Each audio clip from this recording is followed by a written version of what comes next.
like what's going on, but is there a way that I could have communicated better with you? What way of communication do you prefer? That kind of thing. Got to understand your customer. Yeah. Also, I would like to just add in that how many times did you follow up with them? You know, because sometimes people will follow up once or twice and then they get discouraged so quickly. And sometimes we get this perception of quick money is supposed to happen fast, but it doesn't always happen fast. So please keep that in mind. For us, if this happened to me, it's just the nature of the business.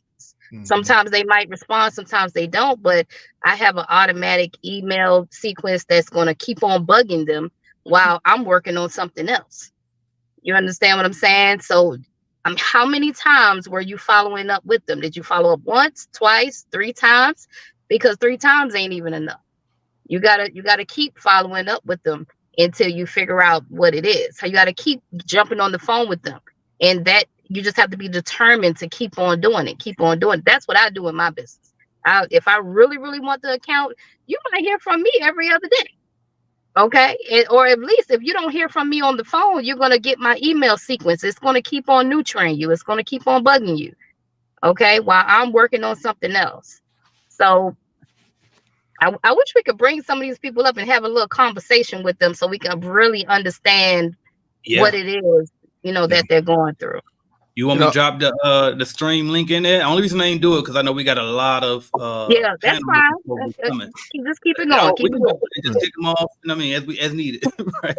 Keep it going. All right, I'm gonna drop it in there, y'all. Somebody brave enough to come up here, feel free. And as I'm here, my guy DJ the Balls, bro. Appreciate you joining today. Go ahead and just hop on here. DJ, what's up, everybody? Thank y'all for having me. Appreciate what's y'all. happening. What's happening? Okay. Yes, another thing I was going to say to Adam real quick is, like what was their motivation for having him come in? Because, sometimes we'll go do these walkthroughs and sometimes people really just window shopping. They may not have that pain. They may not be feeling the pain of having a cleaner that's in there that's just not doing a good job.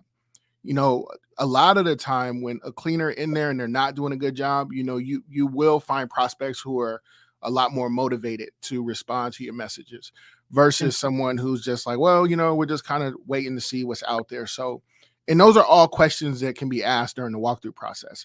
You're not going to ask it literally like, hey, what's your motivation for having me in here? But, you can ask qualifying questions like, do you guys currently have a cleaner? Like, well, there's ways that you can get to why you're actually there. And usually if it's a window shopper, if it's someone who's just, price shopping or, it'll be a nice idea to have a cleaner come in. They're not always going to be so fast to call you back. So, or to respond to emails. So, finding out exactly why you're there and the urgency of how soon they need a cleaner would take a lot of that frustration off.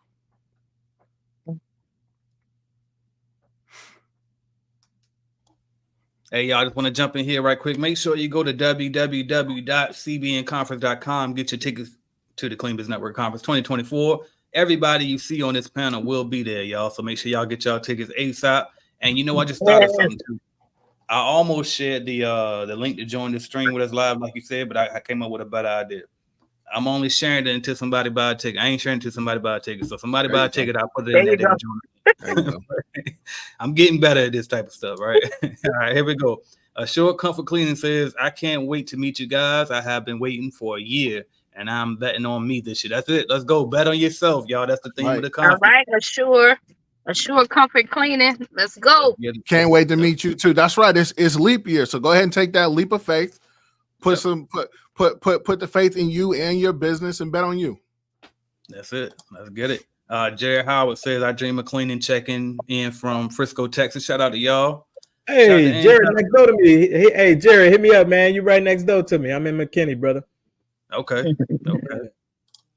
Angelica, CBN member, as well as I think she might have been one of the first, if not the first one to get her tickets. Salute to her. Nice. And she was at the conference last year. She said, I had never been to any conference or anything when I went last year. It was a life-changing experience. It changed the trajectory of my business, and I've made some amazing friends. That's a fact. Shout out to you. Nice. Shout out. Yeah, if I could get to my button, the button, I would have gave it to you, but it's gonna mess up my comment rotation.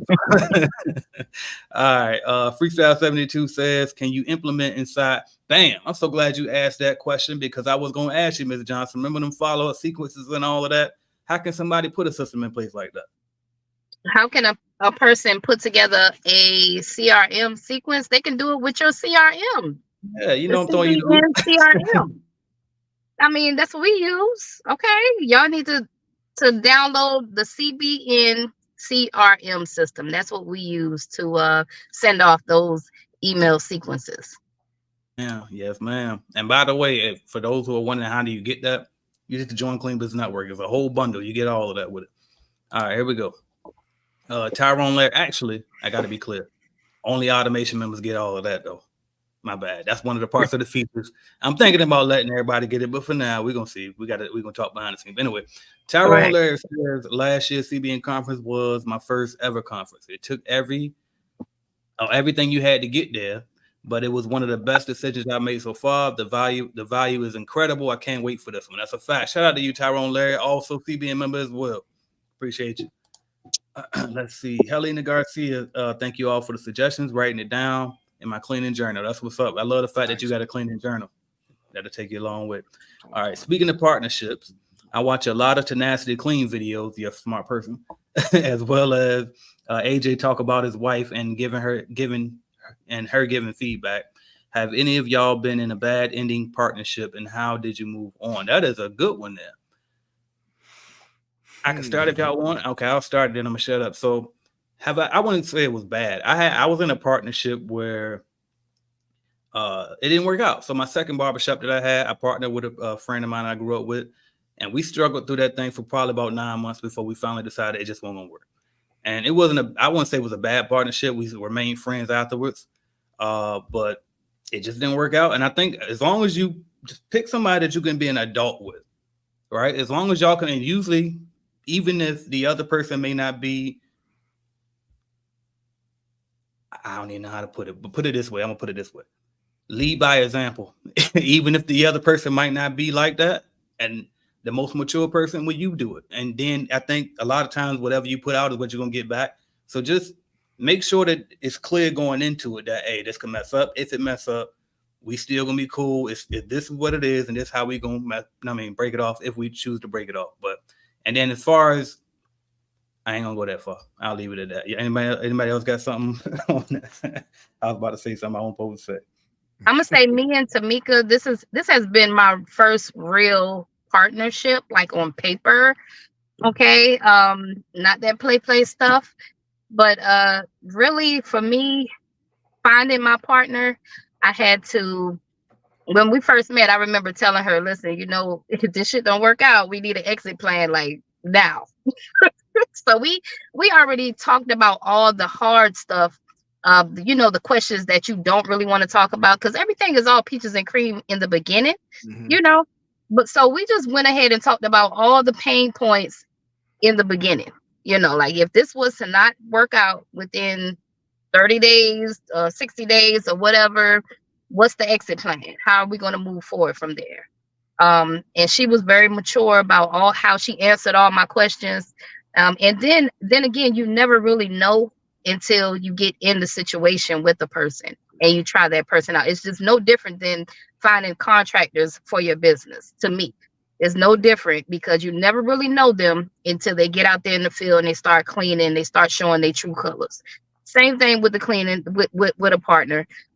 So we went through all those questions that really helped me out. And then she was able to just like show and prove, like show me that she's worthy of being on this contract and really like being a real partner with me. And she showed it to me, and now we tight. It's over. Okay. Yeah, I actually had a really like exactly what this person's talking about, a really bad like fallout with my best friend, actually, who I started a company with. And I think one of the things you got to be aware of is that it's better to partner if you're going to partner with somebody that somebody that's close to you, like if it's a personal relationship. I know that can get muddy real quick. Of course, it's always better to have things in writing, but I can understand when you're like in a a personal relationship that may not come up right away. You're just excited to do things. But I think you should be aware of just partnering with people with skills that you don't have. If they have a complementing skill that you have, like you love sales and they love operations, and that's and you guys see a fit where you guys can work together in that way. Because I think the problem with my partnership was that we were both interested in the same thing, and so we were trying to make decisions over top of each other on the same ideas, and we would have and if you do something with if you partner with someone with a complementary talent or skill set, then you don't care about what the decisions that they're making, because it's not even what you're worried about. You're concerned about doing the thing that you do and the thing that you're an expert at. And so, but I did have that relationship. We kind of suffered because of the business and the way that the business had to kind of get dissolved. But I think at the end of the day, if you are going to dissolve that partnership and it's with someone that you're close with, you have to be the one to not care about the money. As long as if you don't care about the money, and you can just you're willing to kind of part ways and you're okay with whatever they decide to take from that particular business, and you move on and kind of continue building on your own, then that's probably the way to go about it. Now with strangers, of course, you get everything in writing in black and white before you do anything. I don't know why you would go into something with somebody that you don't know without something in writing. But yeah, with strangers, get it in writing. But with family, if you're going to go in business with family or friends or people close to you, then you got to go in not caring about the money. You got to care about that relationship more than you care about the money. Yeah, I love that. And I saw you did mention my wife, and I said, when I was about to say what I wasn't supposed to say, I was trying to find the right way to say it. I can say it now. I found the right way. So one thing that me and my wife too established is we was friends first, and we'll always be friends. So that's one thing first, is make sure y'all actual friends too. If you got a spouse or somebody you dating and you in business with them, that's the first thing. And then the second thing is, in our situation, we created that we kind of codependent on each other. And we have been for a long time, because you understand how long we've been together. So me succeeding or her succeeding benefits us both anyway. We got kids together. It's like, so it wouldn't be any reason for either one of us. It wouldn't even make logical sense for either one of us to do no crazy thing that would mess us up if, for whatever reason, we decide to break off. But let's just say we're still business partners. Well, we got to still work together, because otherwise it's going to mess both of us up anyway. So I just wanted to put that out there in case you wanted me to tackle that part of it too. And for anybody that's in a relationship and you business partner with them. All right. And speaking of, matter of fact, shout out to the wife. She is here today. Shout out to her. Say, what's up, CBN family? I look forward to seeing you all in a few weeks. CBN Conference 2024. Let's go. Salute to the wife. All right. Let's see what we got going on. Okay. Miss Karen said, can't wait to see you guys. Shout out to her. She's going to be there as well. I think she should be on the stage at some point. She about ready for that. Let's see. I've never been to Florida, so I might take a vacation. Okay, she talking about 2025. Look, y'all getting ahead of y'all. So, and see, it's stuff like that y'all going to keep pushing me to do these conferences, even though I don't be feeling like doing it. All right, what else we got? Shout out to Denisha Williams checking in. She's also nominated for an award this year. Nice. Let's see. What else we got? I got that one. Your contact person is not always a decision maker. That is a fact. Just FYI, that's probably came up when we was talking about walkthrough. So y'all, that's definitely good stuff there. Sometimes it's a process. There you go. And for the guy who was wondering, like he's saying he feel like he ghosted and all of that. There's a process. Keep reaching out, like Brandon was saying, like Ms. Johnson was saying as well. Shout out to Avondale, Arizona. You too close not to be at the conference. You too close. Make sure you're there. Meet us there. February 28th. The tickets, you got to get them today. It could be the price. Oh, you talking about for that walkthrough? All right, I gotta skip down. All right, Jared says, yeah, it's business. I went for a contract in 2022, kept in contact, and they called me back in 2023. We got them as a customer today, and you have to be patient also. There you go. Just more feedback for you that was trying to figure out that whole process of why they won't get back with you. It's a process. Yep. Anybody else want to jump in there? Can y'all see? I'm tired of talking. No, I was actually getting ready to say that, man. I've had prospects in my pipeline for 3 years.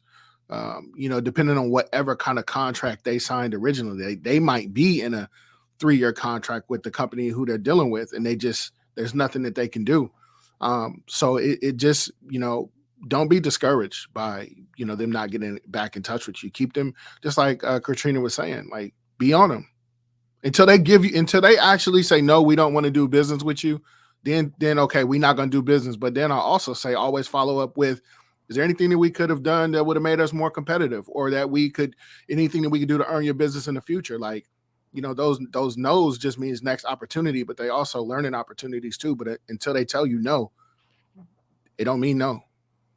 Yeah, and I can chime on that. I actually just had a recent video where I talked about walkthroughs and kind of how to approach this whole process. But it depends on how your sales process goes. But in sales, there's what we call an assumptive close, where you basically just assume the person wants to do business with you. And in the video, I talk about one of the main things you should ask on a walkthrough is that desired start date. And even if they don't have one, you kind of want to get a like, hey, ideally, what day are we trying to actually get this started? That way, you have a deadline to kind of backbone yourself off, or backbone your follow up on.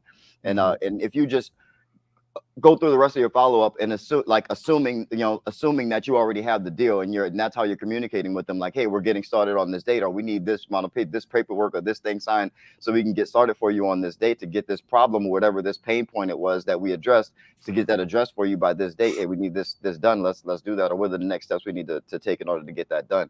And you just assume that you already have the business, and that now that you have that start date, that's when you're starting, and you communicate like that, and it can typically help your sales process a little bit. It's just an extra idea for you. For sure.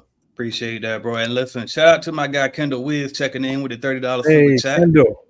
Oh, What's up, my guy? And listen, I just interviewed him yesterday. Right there. And as a matter of fact, the video already ready to go. I'm gonna probably put it up tomorrow morning. Nice. This guy, he another one. He on the way. Y'all gonna see a lot of him if you ain't following him already on Instagram somewhere. But he killing it. I can't wait for y'all to meet him. Solid. All right, let's see what else we got. I saw somebody else here too. That we got another heavy hitter out here. Shout out to Believe 313. That's my guy Mario Kelly, who will also be speaking at the CBN conference. He had a question for us, y'all. He said, "What's a great way to get leads?" What y'all think? Oh, wait a minute. I forgot to address this because he made me think. Clean Biz Network. Right, Clean Biz Network, y'all. What y'all think? He want a shirt. I don't know, bro. I think if you go on my YouTube channel, I think I'm connected to some type of selling thing where some shirts in there. So yeah, do that. If you want to get one, you probably could have spent that $30 on that shirt right there. That's probably about what they cost, but I have no idea. But I appreciate the support though. But back to this question, definitely Clean Biz Network is my first answer. But obviously, there's multiple ways to get leads, and these great people here can tell you all the other ways as well. Man, I'm gonna jump in because this is one of my favorite things to do is prospect, man. Prospect, it just takes me back to, like, man, when you was a teenager and you was with your boys, man, and you go to the mall and you prospecting, you looking for the girls, you know what I mean? It's the same thing. It's a numbers game, man. You just got to get after it, man, and you got to visualize yourself closing the deal. And there's no greater, I said this the other day, there's no greater dopamine hit than getting that contract back with the signed documents. Oh my God. So when you close your first deal, you can be like, man, I got to have another one. I got to have another one. And naturally, you're going to find whatever way to get that feeling back again, kind of like a dope fan a little bit. I don't want to compare it to that, but when you take your first hit, I don't know personally. I'm just, hypothetically, but the feeling, man, and they're going to do whatever it takes to get that feeling back. So when you start closing these deals, man, and you start closing bigger deals, and I don't mean bigger in revenue, but bigger in profit, where you're like, God damn, we went crazy on that one. I bid that one, man, tight. And you start to bring home so you could do a little bit more with your time, man. You're going to find ways. You're going to find a way to get another one of those, right? And my way is I'm a cold call guy because I came from sales, and it's the fastest way to get somebody on the phone, right? It's the fastest way to get in contact with a business owner is to pick up the phone. It's free. You paying up. You sitting here on Instagram all day long. You could roll out of bed, pick this thing up, call 10 or 20 companies, and possibly land a walkthrough. You know what I mean? You can do that. If you don't want to do that, then you got to pay for it. You got to pay some way. So you got to pay either with sweat equity or you got to pay with money. And if you got to pay with money, I would say the best place is to go to CBN Leads and get some appointments through the CBN. So that's my tip. I'm gonna jump in and I'm gonna say everything works. Mm-hmm. Yeah. You got Thumbtack, you got Angie's List, you can cold call, you can go door to door, you can use CBN. try everything until you figure out what works for you, though. Okay, because I know people that use bark.com and they love it. I know people that can't stand it. Okay, I know people that use Craigslist. One of my students, they love Craigslist. He make a killing off of Craigslist, but Craigslist doesn't do good in every city.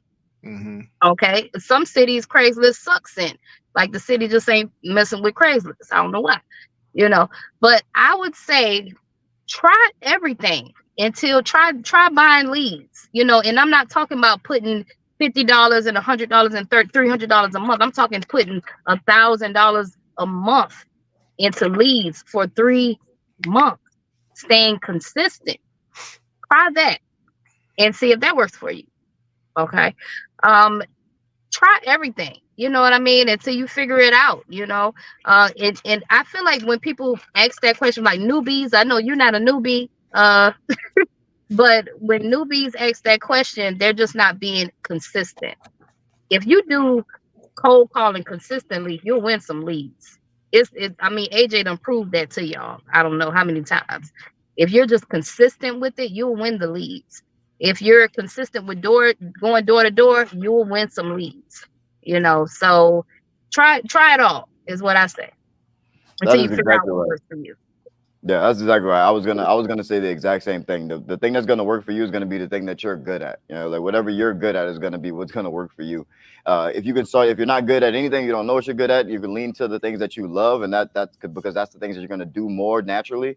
But whatever you're good at is where you're gonna find success. If you're good at writing, then you're gonna stick towards the SEO blogging and that type of stuff, and LinkedIn content and LinkedIn articles and writing and trying to get publications. If you have gift of gab and you can talk, then you're going to get in people's faces or get on the phone and talk to people. If you're good at graphic design or you have an artistic eye, you can make pictures and things to put on the internet to attract people, or mailers to go out to people in their facilities and things like that. Whatever you're good at, there's a space in business for you to shine through and to grow your business using that skill, which is why all these businesses are shaped so differently, and all these businesses operate so differently and have different sales taxes. They're reflections of the owners or the people in those positions that train the people underneath them, and it becomes a reflection of them because it's what they're good at. So but yeah, stick to what you're good at, find something you love, and stick to that and stay consistent. I'm gonna give y'all one that worked for me today. I was in a mall earlier today and I just airdropped my digital flyer to everyone that answered it. So I had like 2 people get back with me like ASAP while I was in the mall within 30 minutes. So whenever you're in busy places, just always have your digital flyer on your phone and you can airdrop wherever you at. And if they accept it, hey, that's good. If not, then still good. That's a really good idea. I never thought about that. It is. That's a really good idea. Real. I have like a whole list. I'm ready for the conference. So okay, just show up. Because I'm ready. Get your tickets, y'all. As a matter of fact, she's the reason like a whole I'm list of ways to gain clients. So I'm ready. Yeah, okay. Now facts though. You to read because she told me I should do a 24-hour stream. I said I ain't built for that, but but I give you 3 hours though, because she always got the best ideas. Like a lot of the stuff we doing at this conference, she definitely suggested it. So salute to her. She got plenty, Ms. Nicole, plenty of good ideas. That's a really good idea. Let's see what we got here. Because I think I skipped this one earlier. Tyrone says, does anyone have any opinions on hiring HR firms for employees? I'm wondering if outsourcing HR tasks is a good investment for employees. I think that I got to shut up and let y'all talk on this one. That's why I say I wish they could come up and talk to us, because I got questions for them. Like, how much revenue is your business making for this? You know what I'm saying? Like, you don't want to tell a person, hire a VA to do your HR, and they're making $1,000 a month. You know what I mean? That's the reason why I was like, that's the reason why too. I was like, I'm gonna let y'all talk, because for me, when I sold my company, we was not at no level to do this. I've heard of people doing it before, but they was already up there. So I'm like, well, most of the people on this call made it further than I did with my cleaning company before I sold it. So maybe y'all can answer it better than I can. But yeah, I agree with Ms. T. It's just not enough information. And when you get into the hiring HR firms, I'm thinking in my mindset, I'm thinking you have several employees to where it's hard for you to manage. But in this industry, on both sides, residential and commercial, there are ways where you can manage that without having a firm. And everybody on this call has done that successfully without having a firm. But if you invest in any sort of firm, it should be marketing, man. That's where a lot of your money, outside of labor, it should be marketing, man, getting deals. I wouldn't invest in HR. Not to say that your idea is, but invest in getting more business and just making sure that your numbers and your profit margins are good enough to hire an HR firm first. So, but like I said, I don't know where your numbers at. You probably be doing 4-5 million. I don't know where you're at, but that's just my take. I pretty much agree with what everyone else said. I'm gonna be so bold as to say I don't outsource it. I would I'll be so bold to say keep that type of stuff in house. That's something that you want in house. It's HR. It's a relationship your company has with its employees. That's something that you don't want to give to a different company to have control over. Now I can't speak too much from it because I'm coming from a blessed place. My mother did HR for the majority of her career, and so I was able to lean on her for consultation in the early stages of my business until I was able to, just like every other administrative position in my company, scale it up. And you start with part-time consultation or people who come in and do part-time work for you, and do freelance work for your business whenever you need it, to put things in place, to put systems in place until your revenues are at a place where you can put people in those positions full time. And it scales just like any other staffing issue in your business. As you grow, you can put people in those positions. But I would definitely keep it in house. That way you can implement your values and things into the HR of your business. So because that's the relationship you're gonna have with your employees. So I think that's really close to keep to your chest, especially as a CEO. Just to chime, I just want to piggyback off of what you said. Yeah, I definitely wouldn't dismiss the idea of outsourcing to HR. I was listening to a podcast. I forget the guy's name, but he built this huge residential cleaning company. Then eventually he franchised it out. And he said the turning point for him was when he hired an HR company to come in and fix everything, clean it up for him. He said, but he had to do it because he was trying to franchise out. When you franchise, everything got to be a system. So, but again, he got to that point first. So, like Brandon said, if you're gonna hire for anything first, marketing will be first because you got to get to that point first. But once you get to that point, then yeah, ain't nothing wrong with that. But I doubt that you're at that point. I'm just off of assumption. All right, Mila, we gonna get you in a minute now. I don't let nobody sit quiet too long. Hey, Andre says, what type of clients normally do you land first starting out, or what type do target? I think we get it. What type of clients normally do you land first starting out, or what type of? So basically, like, is there any particular niche that you should try to target as a beginner? What y'all got on that? For me, there was really nothing that I was specifically targeting. I was just trying to make sure I could pay my bills. I was taking any and everything. Now, once I got to a certain point when I realized what I didn't like, then I could not accept things that I didn't like. Like, for example, I don't care how much it is. We're not going to clean any bars. That's just my own preference. We're not going to do any bars. We're not going to do any nightclubs. And I'm kind of iffy on like the reception halls, especially if they don't got VCT floor. Like if they got wood floor or tile floor, you're going to spend so much time cleaning those floors. That's just not something that we do. Now, there are other companies out there who that's all they do. And they make we don't do marijuana dispensaries anymore either. But there are other companies out there, they focus on all of those things. So in the beginning, I wouldn't really suggest anybody be too picky on what they don't want to do. I would say be into the business for a decent amount of time, take on as many different types of accounts that you can take on to then weed out what you don't want to do. So I gotta ask, I can't let you skate past that because we're in the same area. Yeah. Did something happen with that facility type? Because I got videos on my people know like I do still service those facility types. Did something happen that made you make that decision to X out that facility type? For which one? The dispensaries. Oh, so here's the thing. When I went to the walkthrough, at first it was cool. Like, there's a lot of product everywhere, and I'm not gonna lie, it kind of made me nervous just because there's so much product everywhere.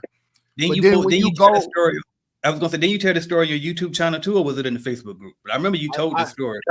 I did. I think I mentioned it in the group, but then I ended up telling some of it on the channel too. I just want to make sure y'all go look at his channel because you definitely would. But no, he still tell the story though. But I want to make sure though. Go watch the video too. So when you get in, first off, you overwhelmed with all the product. It don't bother me at all, but because I don't. That's not my thing. But it's a lot of product there. Now, when you get behind the wall and you see the things that the public don't see, right? Like the product that's not on the shelves and the cash that's just falling out of the safe. There's so much money that they can't even close this. It was more money than I ever seen, like physical money than I ever stacked up to the ceilings, just money everywhere. Then there's so many cameras. It looked like a casino, which is cool. The reason why we did it for maybe like 2 months, and then we pulled out. The reason why we did it because I don't want any of my staff to be in a situation where they're even being questioned about any of the product or any of the money. And I told the lady, I'm like, listen, if we take on this contract, I don't want us in this room. Like, I don't want to be in this room with all this cash. Close the door, lock it up. Like, I don't want my staff in there. And she was cool with that. But it was just, when you got to go to a place and it's not the bank and there's a security guard that's there and he got a gun, he got a weapon, that means that there's a likelihood that he may end up having to use that weapon. And if you look at it from a security standpoint, when are they the most weakest? They're the most weakest once, the most of the foot traffic has died down. And, when the cleaners are coming in or when people have their guard down. So we quit that account. We worked it for like 2 months. We quit. And then the same account, probably like 3 or 4 months later, ended up getting robbed at 12:30, 1 o'clock in the morning. So my staff would have been there. So it was good for me to dodge the bullet. Now, I'm not saying that there isn't a lot of opportunity. When I was looking at it, I'm like, wait a minute, I can make a lot of money because we could specialize in just doing this. So I'm not saying that there isn't things out there or opportunities out there for people for people to make money. If that's what you want to do, if you want to dive into it, you want to make the path is there for you to make money in that space. But for me, I just didn't want to put my staff in that type of situation. It's just not good for me, especially because I'm more of a hands-off type of boss. Like I'm not a micromanager. And I feel like in a place like that, my presence would have been needed or would have been necessary. But I'm glad, none of us was there because, the situation ended up turning bad. So, that's just a long way of saying why we don't focus on those types of jobs. Not even focus. We just don't take them. That's smart. Yeah. I was just curious. Yeah. That's all. Yeah.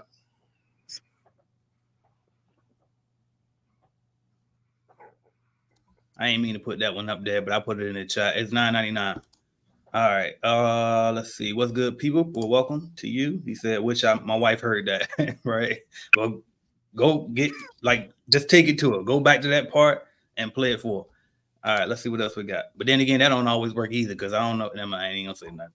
I ain't gonna say nothing. What's a great way to get leads? We got that one. What was the other one? Is there a certain kind of vacuum I should use for corporate compared to residential? That's a great question. For me, I like backpacks, residential or house, and residential or buildings. Obviously, they kind of more geared for commercial, but when I used to take my backpacks to the houses, and the people used to be so impressed. And again, they way more efficient, so they save you a lot of time. So me personally, I say backpacks no matter what it is. I don't care what type of job, I'm gonna backpack, but that's my opinion. Anybody else? I like the Shark vacuums for residential and the backpacks for commercial. That's my preference. Them lightweight Sharks or what type? Yeah. You said lightweight Sharks. Yeah, it's like because they got these little ones, and it's I don't like no. Well, as long as it costs about $200 something, that's the good one that you get. Get a high end Shark. I would say I don't like the cordless Sharks because of the battery. The batteries don't hold too much, just in my experience. I like the ones with the cord. Yeah. The Shark vacuums. And then just because you can go over rug and you can go over towel with it. That's why I like those.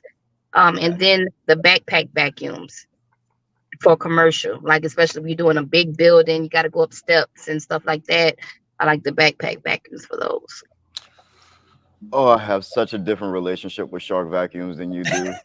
Oh my God. But I'm strictly commercial, so I had to learn that lesson myself, you know. So Yeah, we in two totally residential, different worlds.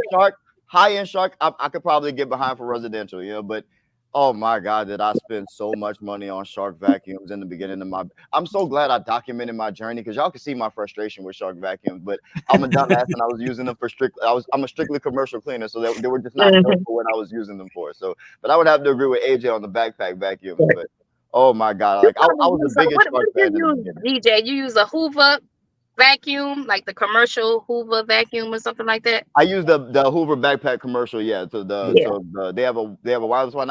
We also have some of the purple and gray wireless protein ones in like the bigger, more fancier facilities. But anything that's under like, you know, that's under like 20% profit, they'll get in the Hoover. You know, the Hoover backpack.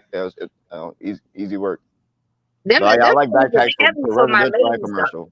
You know, for my ladies, they gotta carry it inside of their car, and the Hoovers, they're kind of bulky. Yeah, they're a little chunky. They're a little chunky. Mine fit in location, so yeah, that's different. Yeah, it's a difference. Yeah, but for residential, the sharks are probably the best you can get. I was the biggest fan of them in the beginning. Obviously, I spent so much money on them. Like when they first came out with the M series that had the little yellow thing that went in between the bristles to try to help with the brush roll. I was a big fan of that. I was like, okay, yeah, that's what I need. And but yeah, in commercial, I just went through them like that. It was every 2 months I was buying 3 of them. So. Yeah, not for commercial though. Yeah, not for commercial. Yeah, not for commercial. Yeah, because I wanted to see what is one of these types, something like these, because my when I went back home one time, my brother switched. He stopped getting the backpack because they cost so much, and he started implementing these. And I ain't gonna lie, I tried it, but now this was a real easy, low traffic building, and I was like, oh shit, you might be on to something. And they have the cost of the backpack too, so. I thought he was on to something, but all right, bet DJ didn't change my mind. Now I was almost sold. I was about to put them in a starter kit instead. I could have saved a little money, but never mind. We use them for commercial and residential. Really? Okay. So I guess to each their own. There you go. No, so I let my clients. They one of my clients ordered extra battery packs for them. So like if the battery runs out, you just switch the batteries out. And you can keep you can let them run longer. So we use them for both. Gotcha. But I didn't personally purchase it. They did. Okay. That's right. You do that. I forgot you do that. You own all your builder supply your stuff. That's another angle too. That's different. All right, let's see what else we got. No, I got that one already. I got that one. This is Don. Oh, good, Don. Let me ask Don. Make sure you at the conference, bro. You got to get you there. www.cbnconference.com. This is the last chance to get your ticket, so make sure you're there. Appreciate you checking in, though. My bad. Go ahead, Mark. I was going to ask Katrina, maybe Nicole too. Like you guys do residential. Do any of your clients say, you know, we only want you to use this vacuum at our house? Like, do you guys leave vacuums there, or do you just bring one vacuum for everyone? No, I actually recommend for them to have their own vacuum because I don't want our cleaners to cross-contaminate. Yeah. You know, there have been situations where the client hasn't had a vacuum. So that's the only situation where my cleaners will have to bring the shark in if they just don't have a vacuum, right? But if they have pets, especially if they have pets, they need to have their own vacuum for us to use when we're there. Perfect. So I don't purchase any supplies. So all of my clients have their own supplies and equipment. I don't purchase no vacuums, brooms, mops, supplies, nothing. So everything is there when we get there. There you go. Right. That's pretty dope. Okay. Cassandra Wright said, great idea. We said, oh, it's probably about the airdrop one because they still talking about that one down here too. But he said he did that at the Invest Fest last time and it worked. So shout out to my guy right there, Mario Kelly. Let's see what we got here. What is this one? Dante Cano, or I think I got that right. Cano, maybe. Love your channel. I'm in the beginning stages of starting a cleaning business in San Diego. I'm going to sign up for your website. Well, I appreciate you, bro. I'm definitely going to definitely help. Right. That's for sure. All right. Gen X Facility said, oh, yes, great idea.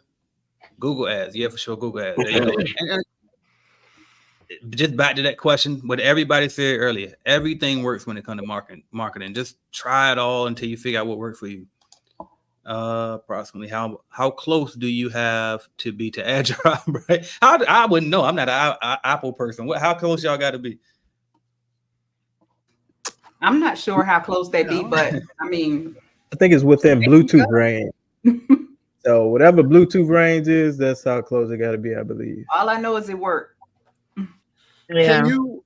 Does Android have its equivalent to AirDrop? Like, do they have their own thing too? If they do, I wouldn't know. I ain't never tried it, but I don't think so. I could be wrong, but I don't think so. Let's see what else we got. Jobs like that become a liability. I think you're talking about what Marcus was talking about, I think. Yeah. Golden Date Docker says, has anyone had good experience buying leads? What would be the most efficient way of marketing in a populated area like New York City? I'll let y'all speak on that because I'm going to obviously be biased because I own a lead generation company. Well, I've had a great experience buying leads. I don't want to keep blowing AJ up, but I bought my first lead from Clean Biz Network, and I actually won my first commercial account through AJ. So I had a great experience through buying leads through CBN. And what's the most effective way of marketing? Like we just said, try everything. Like that, it's hard for us to say, or it's hard for me to say. I'm gonna speak for myself.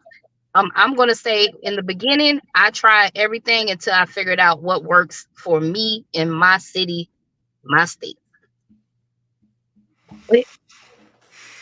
Yeah, to kind of piggyback off that, like I've never been to New York, but I'm starting to feel like, you know, I hear this question a lot, really, when it comes to New York, but I can only look at things really from my perspective and from my experiences based on the people that I've helped.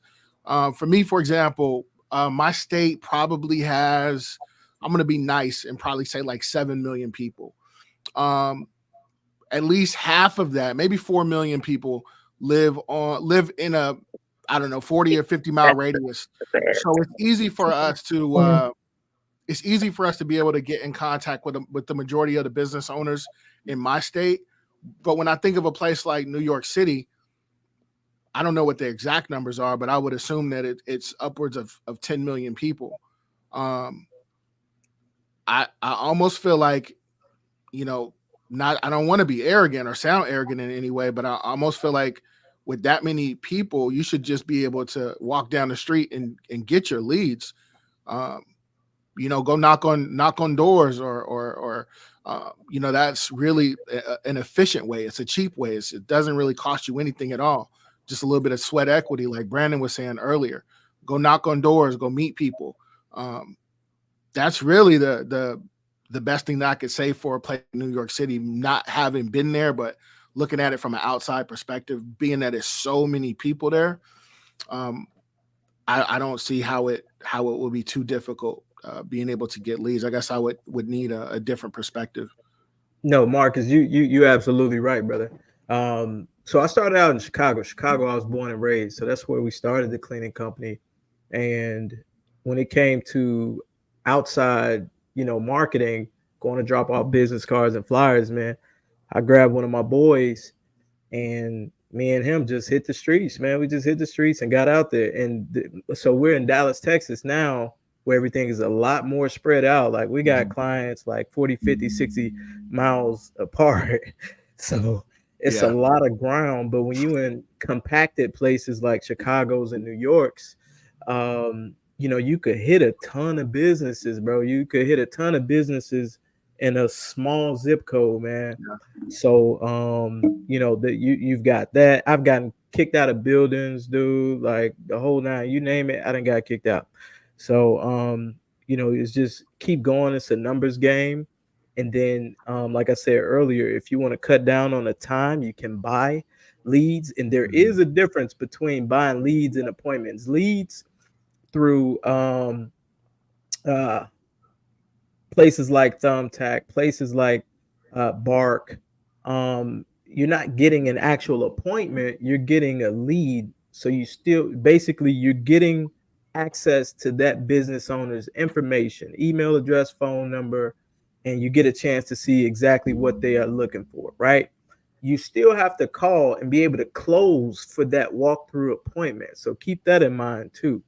Now, AJ is probably the most popular resource in terms of buying actual booked appointments, where you don't have to do any closing. You don't have to, well, prior to getting the walkthrough, they're going to deliver you an actual booked appointment on your calendar, and all you got to do is show up and close the deal. So keep those in mind too. Yeah, at the end of the day, go ahead, DJ. Sorry, I didn't. No, you go ahead. I want to hear from you. Oh, okay.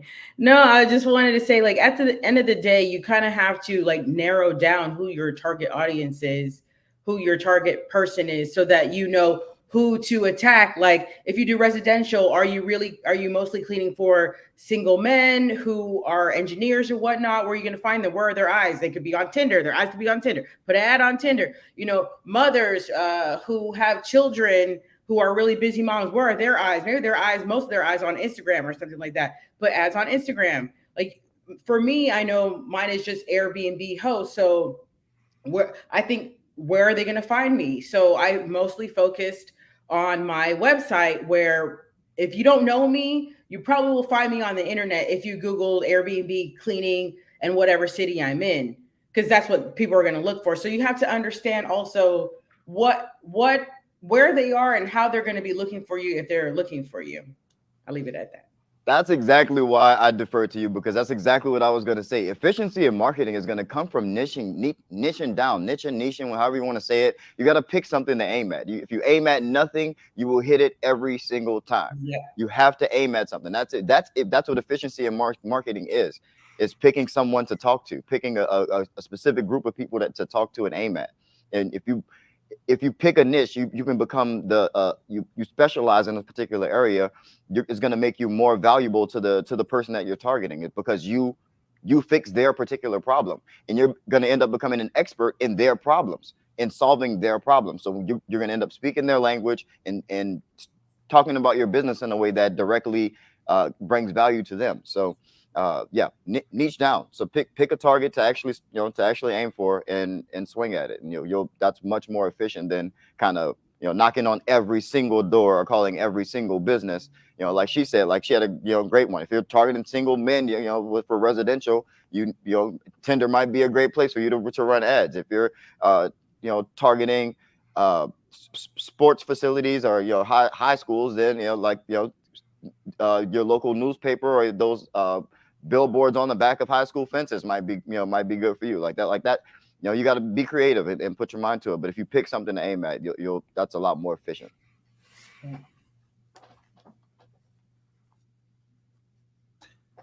We got the fashion police in here, and they love your zebra shirt, Miss Mila. Hey. Thank you. So shout out to Dante on that. He said much love.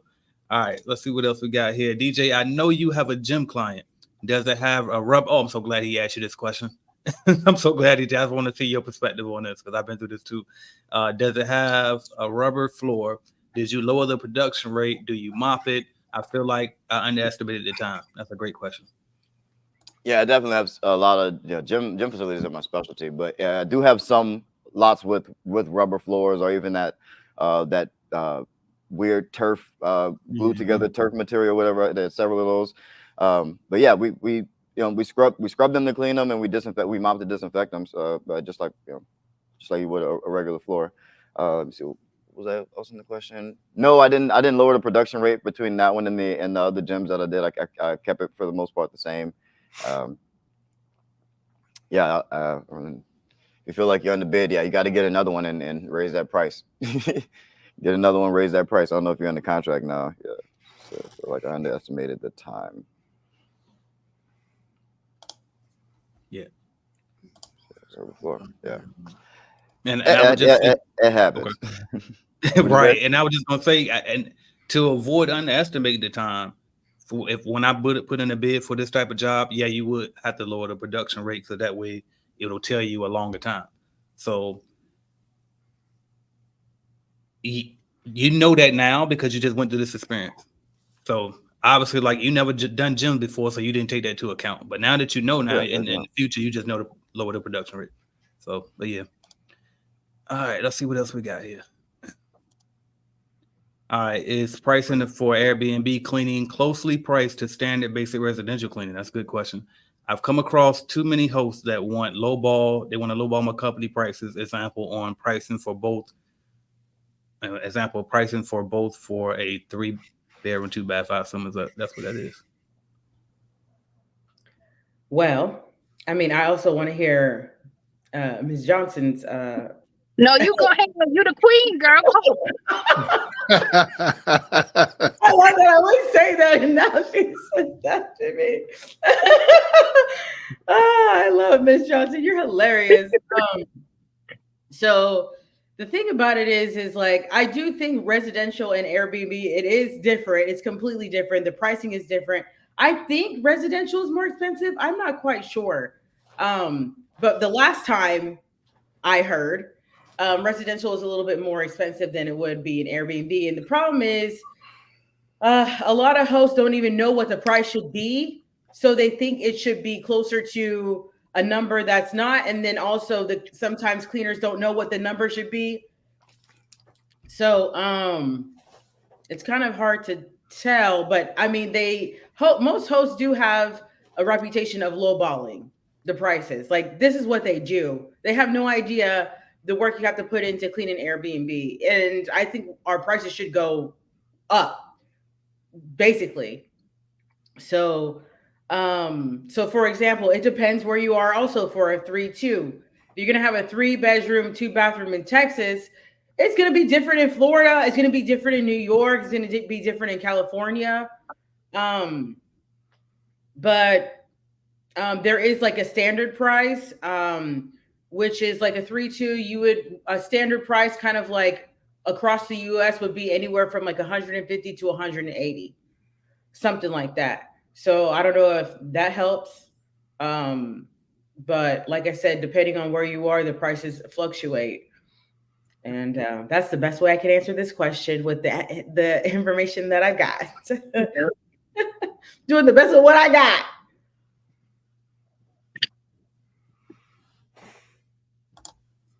We waiting, Miss Johnson. You ain't gonna do. You good? You good on this one? I mean, the prices do vary from state to state. I mean, I agree with Mila. The prices do vary from state to state. It's a very broad question because my prices here in Savannah, Georgia, aren't going to be the same as your prices in wherever you're at for residential or Airbnbs. It really for residential. It goes on the condition. We charge on the condition of the house, and not only the condition but the square footage. Okay, so that's what I go by.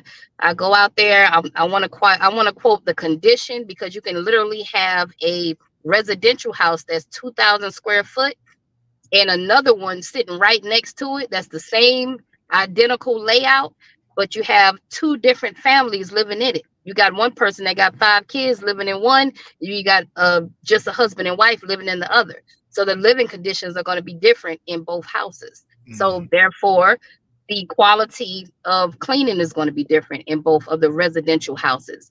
Now for Airbnbs, they get cleaned frequently. Airbnb turn very frequently. So, and then once you get that contract, you want to give them sort of a deal, right? So that's why it's going to be a little lower, I would say, than your average residential clean. Okay, it might be just a little bit more lower, the Airbnb. All right. Appreciate y'all ladies for chiming in on that and helping us out here. Let's see what else we got. All right, let's see. Fun with God says, oh, wait a minute. Will somebody say something? Okay. Fun with God says, if I can't pay insurance for three employees in a home/building, could I get away with it? What could a person like me do starting off with low funds? I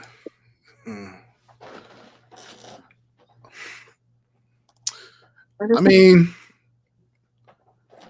I don't know. It's all good until it ain't. So I wouldn't advise you to take that chance. I would DoorDash or do whatever you got to do to get some extra money to make sure you're taken care of as far as your insurance goes. I know it can be tempting, but you want to make sure that you covered. And not having insurance on your business is like, your business is your baby. You wouldn't send your baby out, unprotected. You want to make sure that your business is protected at all times, because one of those clients mess something, or one of your staff mess up something, and one of those houses or one of those businesses, depending on where you at, it could really put you out of business. So you want to be careful. I had something happen, not too long ago in one of my accounts. There was an issue with the concrete floors, and without my knowledge, the decision maker, she was like, "Hey, you guys," she was telling my staff, "Can you guys use this tonight instead of the other stuff that we were normally using?" And my staff went ahead and used it, and they shouldn't have used it. It messed up the pH in the concrete floor, and it left a big stain in the floor. Well, no one wants to hear like, well, they said this or they said that. That I was able to get it fixed without putting in an insurance claim. But had it been bigger, it would have been an insurance claim. And if I wouldn't have been covered, I would have been on the hook for that. So, I would be careful. Just make sure that you know where you are in your life and in with your situation. But just know that your business is your baby, and you want to make sure that it's protected. I wouldn't advise it, but it's up to you how you want to move forward with that. Yeah. I would say one way that he can get around it is hiring 1099, hiring a contractor. There you go. And require them to have insurance. That way you don't really have to cover them. For residential, you can get by with residential that way. Now, if you're doing commercial account, they're going to want you to see your insurance. That's the only thing. If you're doing a big commercial account, they're going to want to see your insurance. But if you're doing residential, hire a 1099 and request them to have the general liability and the workers' comp insurance. That's one way to get around it. I love that solution because I don't do 1099, so I forget to think about that. But that's a brilliant way to approach it. But I feel like if you have enough work to have 3 employees, you can afford insurance. And insurance is not that expensive. So I don't know. It's not. That's a strange even way to think about. So but look, I started off homeless, so I'll be the first one to tell you, hey, if you got to get it out the mud, man, go ahead and get it out the mud. Yes, it's risky, but so is being broke. So go ahead and get it out the mud but the second you can double back and get legal, you double back and get legal. That's the name of the game, man. But if you can go either grab a 1099 so you don't actually have to they can have insurance. That's a brilliant way. But also you could just go shop around and buy some insurance. If you can afford to have employees, you can definitely afford to have insurance, or your pricing is off. So yeah, we got to stop thinking that $150 a month for insurance is expensive in 2024. Yeah, no. Exactly. we got to get that out of our mental. I've had too many people come to me and say, "Oh, well, I can't afford it, and it's $150." We got to stop that. And you saying you want to be a millionaire one day. We got to stop that mentality. It's a lot of mindset that you have to deal with. You got to work on your mindset. Yeah, and you said it, DJ, because my first thought is, okay, well, what type of insurance are you talking about? Because if they're your employees, if you got general liability coverage, well, they already fall under that. And then if they're contractors, as Ms. Johnson just said, well, then they get their own liability insurance. So that's that. Now, if you're talking about workman's comp, okay, well, now we go to what DJ just said at the very end, which is pricing. It sounds like you must not be pricing it enough, because all of this, the customers should cover your expenses. And if they don't, then you probably trying to do too much. Simple. Yeah. That's what it sounds. So it's but something wrong in that. That shouldn't be an issue though. All right. I would my bad. What Marcus was saying, because you have to figure out how big is your risk. When I started, I didn't have insurance. In Texas, you don't have to have insurance, but I also have to think, what kind of company do I want to be? So if something did go down, how would I address it? I don't want to be like a bum, type of company that's going to be like, oh yeah, whatever, I don't need insurance. You're stuck with it, so things have happened in our company where, most of the time it's glass being broken, so some kind of window, somehow we broke a window, or somehow we broke the glass in the shower or whatnot. And I always knew I'm going to have to pay out of pocket when something goes down, and just be honorable in that way and say, hey, do you have a glass person? If you don't, I'll find somebody. If you do, let me know what their invoice is, what their price is, and I'll pay it. And that's it. Then we move on. So it depends on how big of the risk. Like, I'm lucky that nobody's finger got cut off with these glass being broken or something like that. So yeah, it just depends how you're gonna take the risk. Until now, I do have insurance because like now there's no excuse to not have insurance. But starting out, I didn't because I didn't have to, but I also was very responsible. I love that take. I was waiting to see him. Like you about to say something, Nicole. I was trying to wait. I was just gonna say, I think the only way, I know the only way you probably can get away with it for longer than usual is if you're doing it by yourself, not with more than one person. So if you don't, okay, but that was what I was alluding to when I was saying it sounded like you're probably trying to do too much. If it's either your pricing or you're trying to do too much, and what I meant by do too much is, well, maybe you can't afford to hire yet, and you need to be doing it yourself. That's kind of what I was alluding to when I said that part. So I'm glad she added that.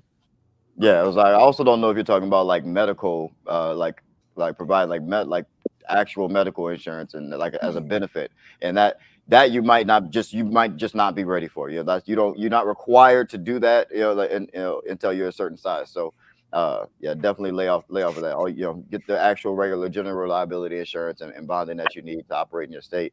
But yeah, as far as covering your employees' medical, that's at a much much higher stage. Mm-hmm.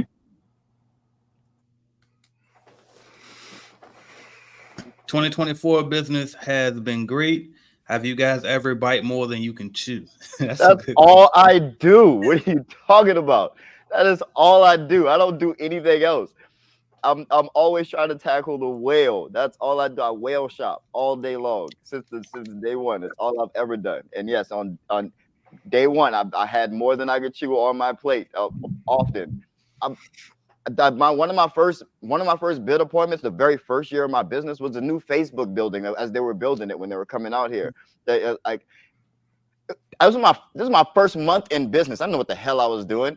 Those people they laughed me out of there. But like you got to go in there. You got to fall. You got to stumble. Fail early. There's nothing wrong with it. But yeah, you don't know what you need to learn until you go and you make those type of mistakes. So there's nothing wrong with it. Yeah, I agree with DJ. I always take on challenges. I always bite off more than I can chew. I just had a phone call yesterday with someone called from the Army base, and they was like, "Hey, can you provide us with 10? We need 10 housekeepers, and they need to work 9 to 5, and we need them by Friday." And I'm like, "Yeah, we could do it." And my assistant, she looking at me like, "What? Like, this is more work for us to do. I don't care. Like, did you hear the numbers? Like, I will figure it out. I'm like a figure outable person. You know what I mean? So now we're trying to figure that situation out, but I never did the military base before. I want to try it out, so that's me. I'm always that. I haven't always, I ain't gonna lie. I've always been a risk taker. I'm not gonna lie. But not big risks like this. Of course, I can afford to do it. Okay. So I don't want y'all getting yourself in no situation to where you're getting a loan and you don't have no revenue coming in to pay off the loan and all that crazy stuff, but I can't afford to do it. So I'm going to take the risk and I'm going to try it out and see how it works and put it on Surviving the Cleaning Industry. Let you guys check it out.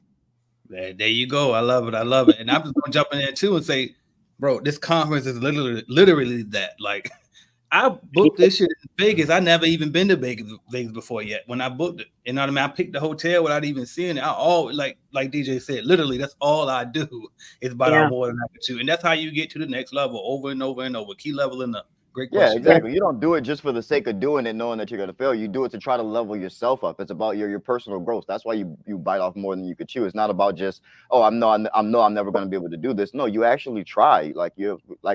I don't know if Mark, I know a bunch of cleaning business like in this area. We all got like this request for a proposal for like the 38 Best Buy stores around here. And like for most of us, most of the people that I know around here couldn't just take that couldn't just take that within the time period that they had. And so, but all of us tried, all of us attempted to, but we all ended up calling each other trying to get the damn job done. So, but it's not for the sake of just doing it. It's for the sake of personal growth. You try, and when you fail, you do these things, knowing that, hey, you might fail, but you have to be willing to go improve those areas where you were weak at, and those areas where you think you could have improved at, to try again next time. And you might even fail that time, but you keep trying, and you keep trying to keep improving yourself, knowing that and eventually you'll get there. You take that bet on yourself, and eventually it'll pay off as long as you don't quit. Yeah, definitely. All right, y'all. They back to the Airbnb. Miss Cassandra Wright said that her 3-bed, 2-bath standard is $225. Airbnb $175. The host went $120. She said, nope, not doing it in Memphis. I mean, again, like that lady said earlier, it varies depending on where you are. I don't know where somebody else is. They might be enough. I don't know. Yeah, it sounds pretty low for Memphis too. It ain't enough for me. I can tell you that much. Not where we at. But keep negotiating. I mean, this is business. Keep negotiating.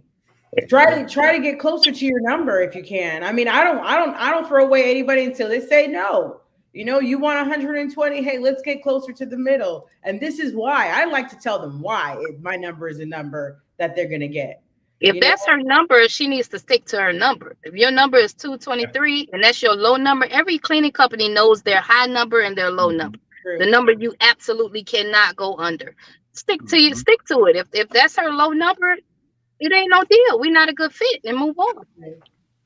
Everybody ain't your customer. Welcome to my guy. Yeah. Welcome to my guy. What's good, bro? There Mario. You go. What's up, family? How y'all doing today? What's happening? What you doing? We vibing today. We vibing, bro. I see.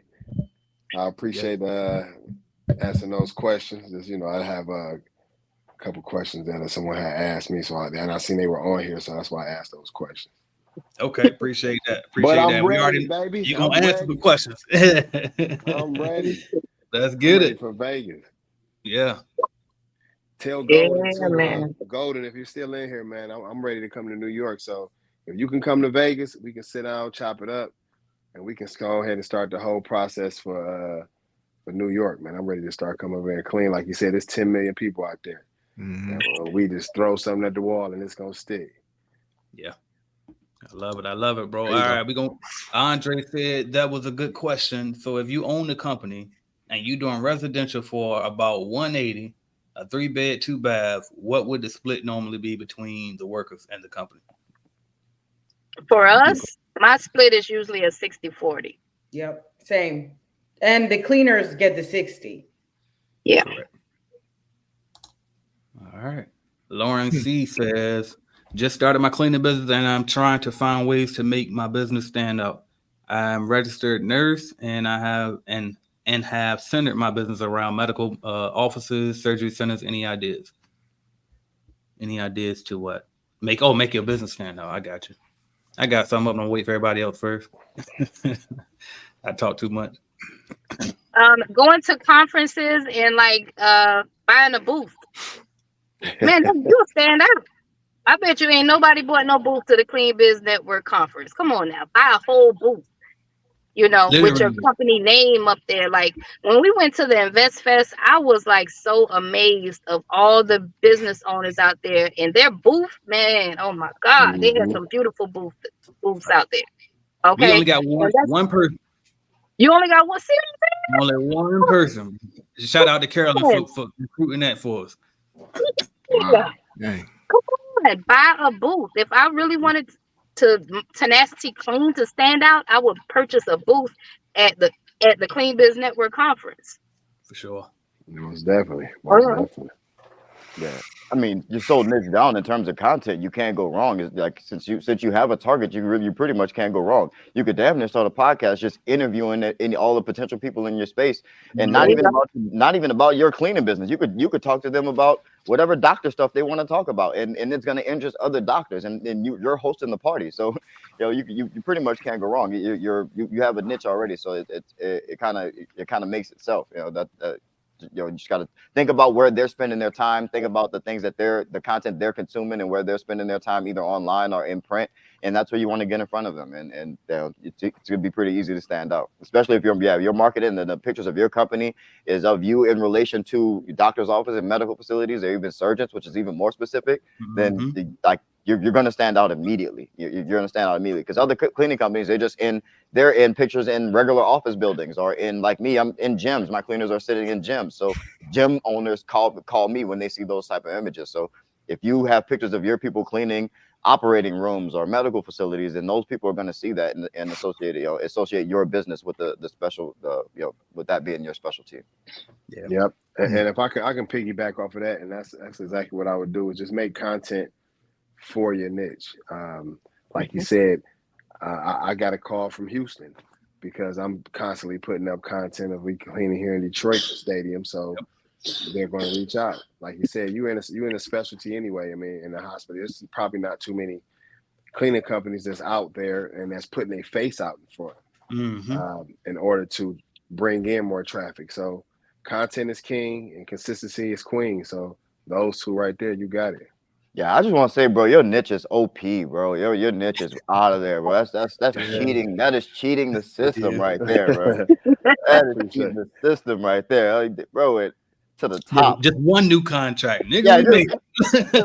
Yeah, I'm just go grab me another stadium right quick. Yeah, grab me another stadium. Dude. That's different, boy. You something else.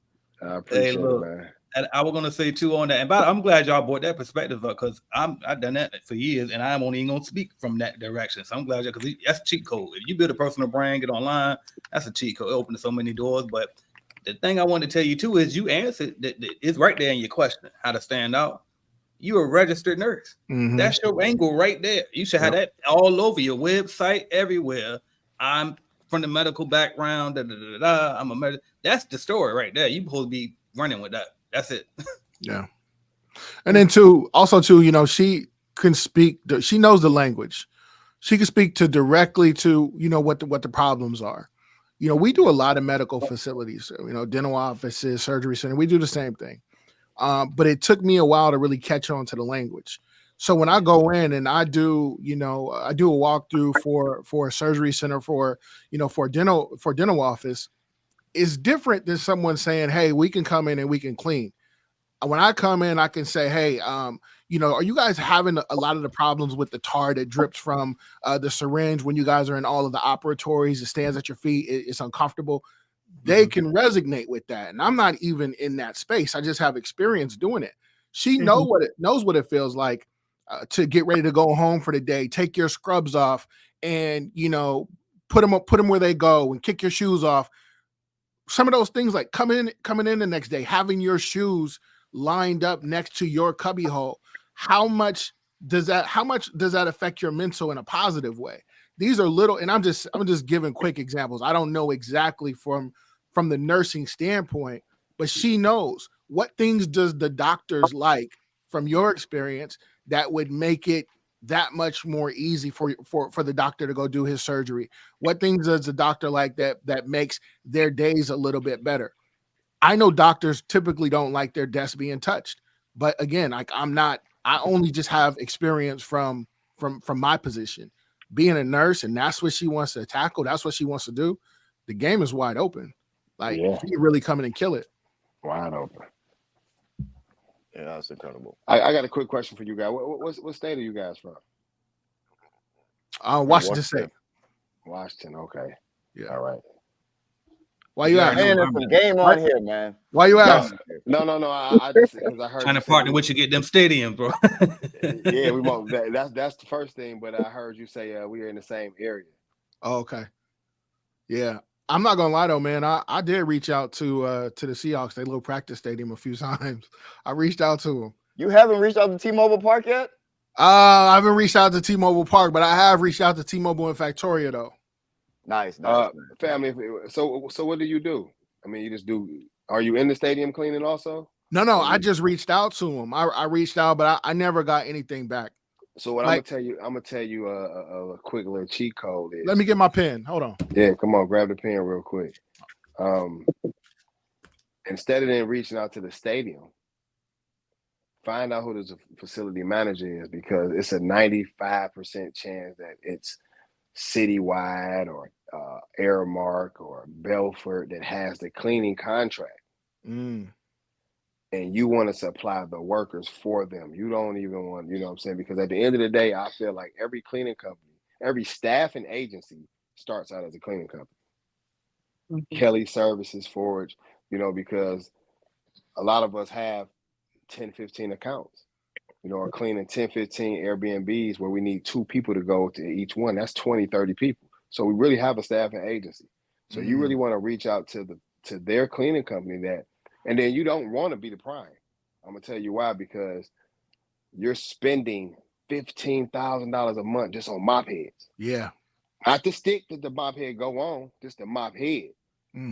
20,000 on gloves. And you know, and then you see people who come clean the stable, they just grab a handful of gloves and then they throw half of those away. And you see you going crazy, like, man, you just threw about $15 away. What is you know, so you don't really want to shoot for the prime. You want those big, and then with the prime, sometimes they just have a budget. Let's just say it's a $9 million budget. But within that $9 million, you gotta get all the supplies. You probably got 4 or 5 staffing agencies.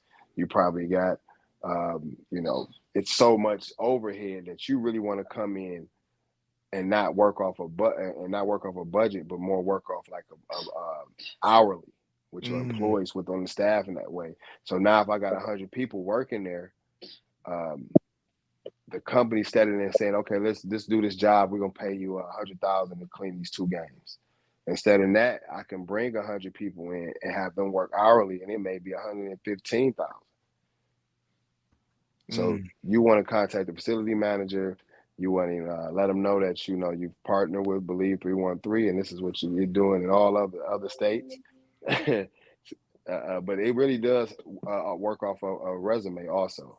You know, I see that's how Houston and Hard Rock Stadium, a lot of that came off just the resume that I've had. So, and then I guarantee you, at every stadium, whoever's on whatever state y'all in, I mean, AJ, you guys in Washington, I guarantee you, if you go on Indeed right now, they're hiring for stadium cleaners. Guarantee you. Baseball, football, because it's a revolving door. Yeah. So now you just step in and say, I got 40 people. And we are, I don't know, what's the name of your company? I can't see it. Oh, Clean Things Solution, you know, Clean Things Staffing has 40 people, and we're ready to staff Citywide, Airmark, or whoever it may be. So try to come at that angle instead of then trying to come and be the prime. You know what, man? And that's bars. First and foremost, bars. Because I never. There you go. Tommy did it.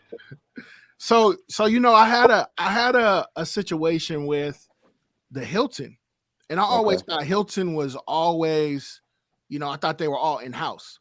But the lady, the way she was explaining the model to me was, she wanted me to come in and do exactly what you were saying. Just supply the workers. We'll train them. We'll do all of these different things.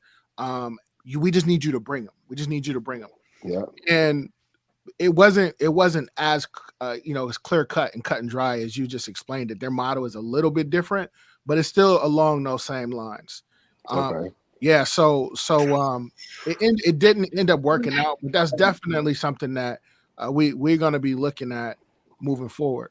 Yeah, that's the wave right now, man. The malls here, crazy. Shinola Hotel. Let me tell you exactly for Shinola is they have housekeeping, like you just said, 40 people from the housekeeping, but instead of hiring in-house, they just use the staffing company. So we just give them the 40 people, and they still work 25 to 39 hours a week.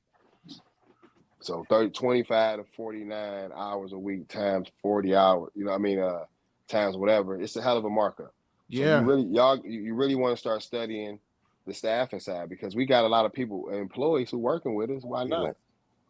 You know what I'm saying? We got at least 10 to 15. And then now the real goal now is to get these employees 40 hours a week. Yeah. 100%. So now if I can get him 40 hours a week and I can make $6 to $10 an hour per employee, you know, so now we talking a little different language. Now we really starting a cleaning company. What does the Hawthorne say? Clean without cleaning. So man, I hope people I am like shaking in my chair for AJ right now, because if you were on my channel, I'd have cut you off. 10 minutes ago. My God, stop it! Oh my God! No, I just want to my God, AJ, cut this man off, bro. Y'all get to CBN conference, bro. If you don't get a ticket, and start walking there right now. I started to do it because he do that to me all the time too. But I said, you know what? I ain't even gonna do it because I'm telling you, last year when he was there, I'm telling you, you catch this man in person and let him talk and see what happened. This is even though these are bars, but I'm telling you, he got plenty more. So we got this. I want to introduce us to this year. I want to talk about genius level talent, you know, and our purpose. And in order to find our purpose, you know, so we have to find our genius level talent. There's 9 forms of intelligence. So we have to find that. I ain't gonna even go into it. That's what I'm gonna talk about at the CBN conference. And then once you really understand your which box you're in, you can relate this back to DNA and your birth and things, the way you know your life had worked out. You know, like when you were talking about the dispensary, I mean, I love cleaning dispensaries. Like, and maybe I just think it's the adrenaline rush from. Me too. I just process and procedure the hell out of it. I love it. It's too big of money for me to say no. But you got to understand, like, at the same time, I don't want to put nobody, like with Shinola, I have to hire a certain person because it's millions and millions of dollars worth of product that's just wide open, and then you're there at night by yourself. So I understand on the security level, but a lot of those things give me adrenaline rushes, you know, just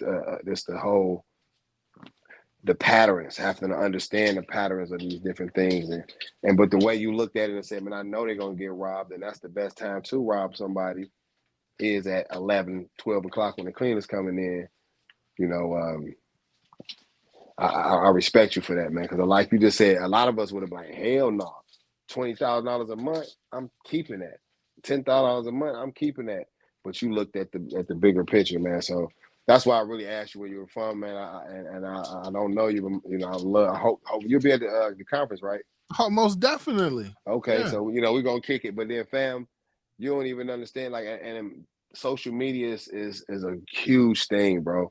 And like, I watch all your videos. Oh yeah. No, I'm talking about DJ. Okay. DJ, I watch all your videos, man. You know what I'm saying? Oh, thank you, man. I appreciate that. You know, and I learn from you. You know what I'm saying? Regardless of, you know, and one thing that we should all understand is, regardless if we are whatever level someone else feel like we are at, you know, in my eyes, I'm still chasing success because I'm looking up at people, you know, who are way beyond. You know, I'm looking at the Kelly services. That's how I know they started out as a cleaning service. You know, they're the #1 staffing agency in the United States. So, you know, and I learned a lot from you. So iron sharpens iron. You know, AJ, I always give him his props, man, and tell him he the king of content. You know, so I'm just happy to be here, man, honestly. Same, man. That right back at you, man. Definitely. Wow. Look, damn, he done blew all our mind. I gotta remember where the hell we was at and all that now. Like, well, I tried to tell you, man. I was like, stop him, man. Stop him. This man is going off right now. He's on fire. Put him out. Somebody got to put him out. So catch me in the hallway and listen. Catch me in the hallway of the Marriott, and we gonna go in. Oh yeah. Last year we stayed outside. It's about 4 a.m. Yep. Oh yeah. I'm about, you know. So yeah, we gotta. I can't wait to meet you guys and sit down and chop it up, man, and learn something from you guys. Yeah. All right, let me see what we got here, y'all. Gen X Facility Services said I accepted an Airbnb without looking because it was $750 4 hours. I see the square footage. I never seen so many beds in my life. The minute she paid Paradise Valley, I was doomed. I failed. It happens. But again, you learn from it, and that's another thing too. Sometimes we'll look at the big number on the contract and all we see is that big number. Wow. But unless you run the numbers on it, it might not even be a good deal. So you just got to do your math on it. That's all. But learn experience. That must be a swingers event or something. 14,000 square feet. The first thing I look at in those Airbnb cleans is how long is it going to take your cleaners to clean it, man? Come on, you can't look at the price. Like, how long is it going to take? How many cleaners to clean that Airbnb?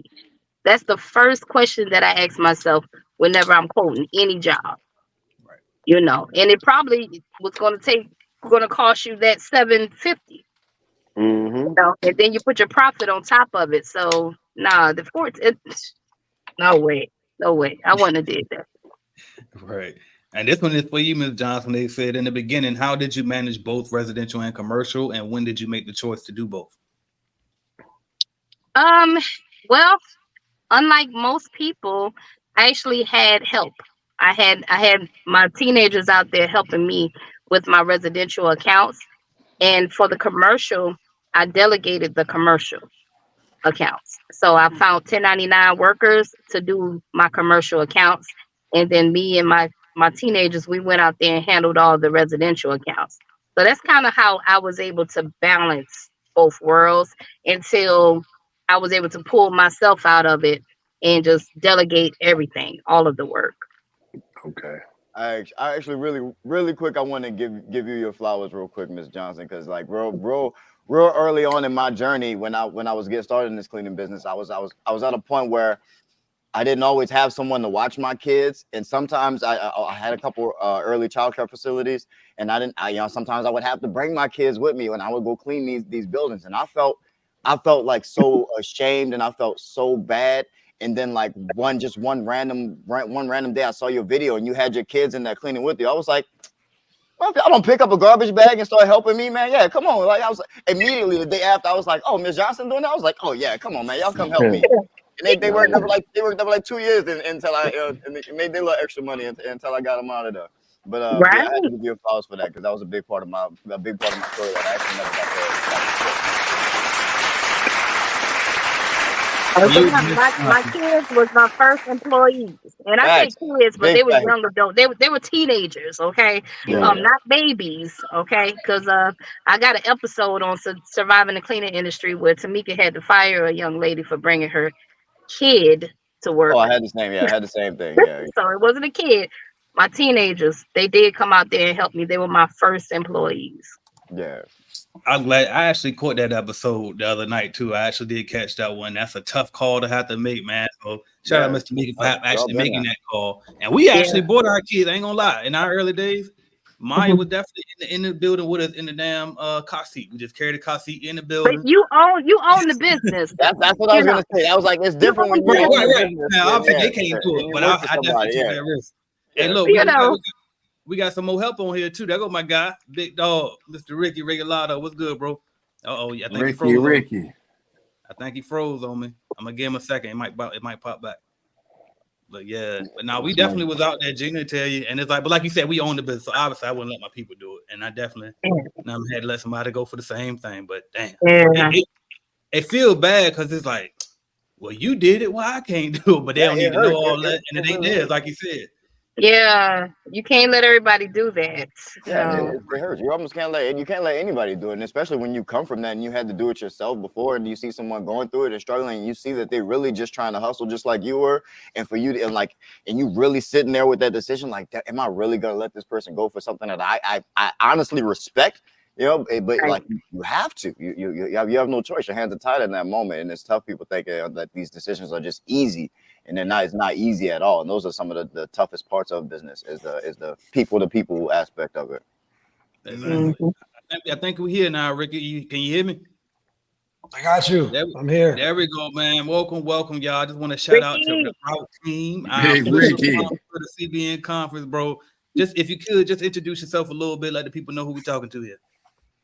Hey guys, how you doing? I know it says Ricardo. I go by Ricky, but yeah, Ricky Regalado here from Route. I'm out of Chicago. I also own a cleaning company called Rosalato Services, and I have a podcast called Cleaning and Cocktails, where I like to have a little cocktail. AJ knows we be getting down now. We be getting down.